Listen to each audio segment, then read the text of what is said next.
Ezra Taft Benson, a recent LDS prophet, said, "Citizens of this nation who love and cherish freedom, together with enlightened members of the LDS Church, men and women who will subscribe to and abide by the principles of the Constitution, will step forward and save it."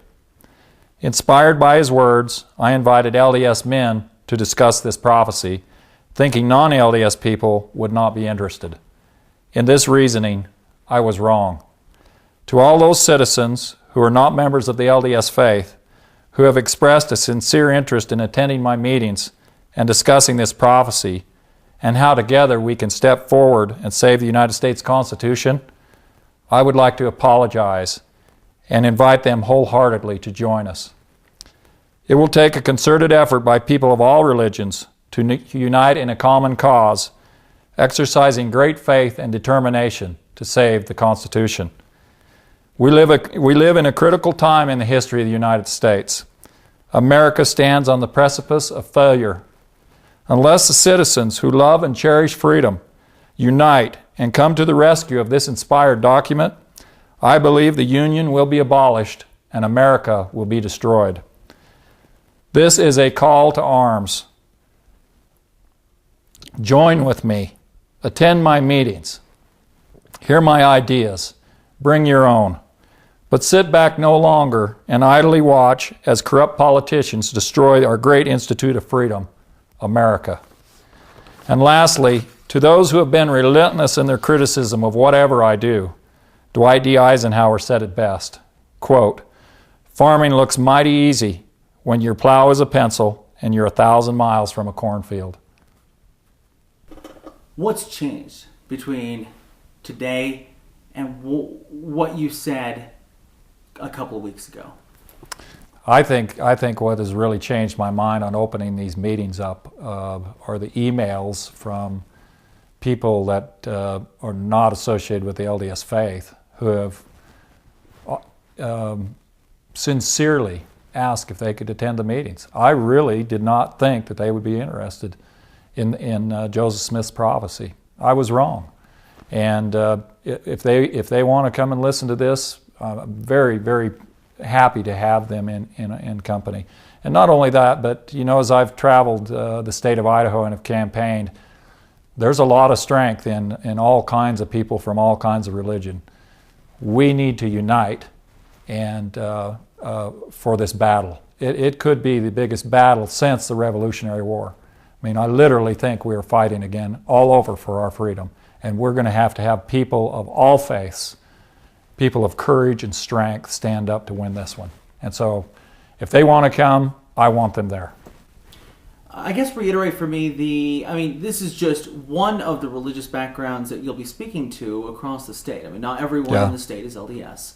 In fact, it's predominantly not LDS, with the exception of Eastern Idaho. That's right. Once you get over to Boise, it's not a predominant faith, and neither is it up near the Panhandle. Do you think by holding meetings that are very geared towards those who are of that faith, that you are alienating or putting aside people of other faiths? Well, I hope not. I hope that my apology, that they will accept it. I recognize that my intentions were good. They were just private invitations to some of my friends. I really never intended on it becoming a public event. But it was not wise for me to single out a group and just speak to them. From now on, all of my meetings, whatever I'm speaking about, everybody will be invited. I have nothing to hide, and I'm not hiding anything in these meetings. But if it appeared secretive, that was a mistake. I'm an inexperienced. I am inexperienced as a politician, and that is obvious on more than one occasion, more than this occasion. I will continue to make mistakes, but my heart's in the right place. I really want to help, and for people that think that I'm just trying to use the LDS Church to get votes, come and listen to me. Come listen to my ideas, and I think that they will see that my motives are pure. Whether I become the governor of Idaho or not, I want to help. because our future is dim, in my opinion. And unless we step forward as a people behind a governor with the correct vision, I think we're in serious trouble.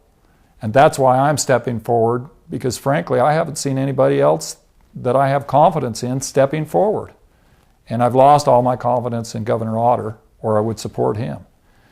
So I hope that people will accept my apology. The meetings are open to everyone.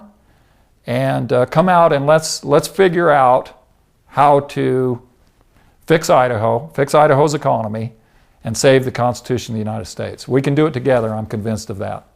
Is religion a part of the political process? Should it be? And how much so? Yeah, that's a good question. My position is that you can't separate the two.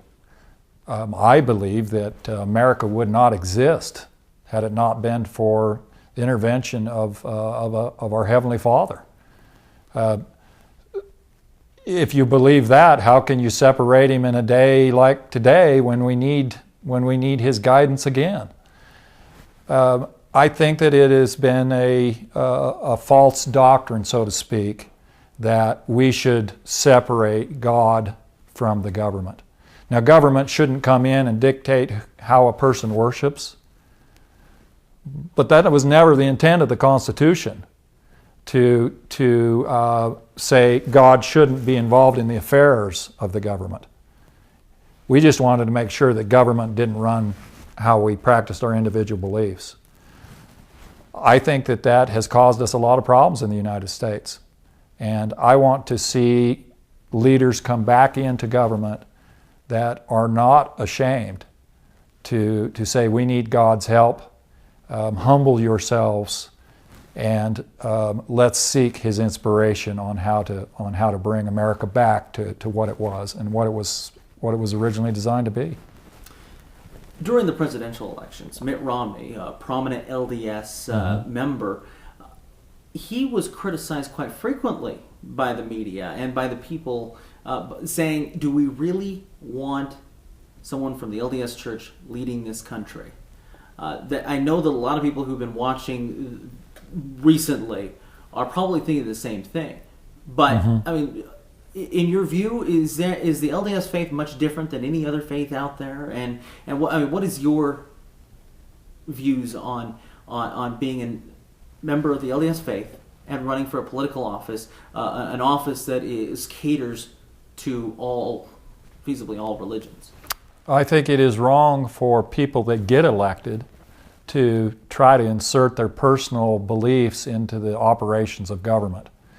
If I become the governor of Idaho, I will be unabashed that I'm LDS and that I believe in God and that I seek His guidance on a daily basis. But I will not try to indoctrinate the people of Idaho with LDS doctrine. I think that is wrong.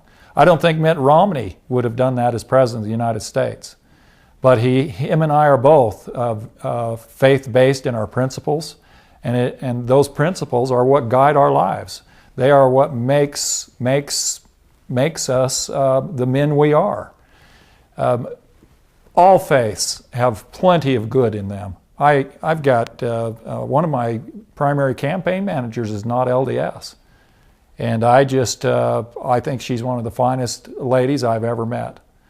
And there are things that we don't agree with when it comes to religion, but it has not stopped her and I 1 second from trying to move forward on the correct principles of governance. What I'm saying is that... So in that sense, there is a separation between church and state. Yeah. In that sense, I think that it's okay to diverge to a point on your particular belief system. But the principles of government, there's only one correct set. And it doesn't matter whether you're LDS or not LDS. Those principles are what we have to adhere to. And that's what I will do as governor.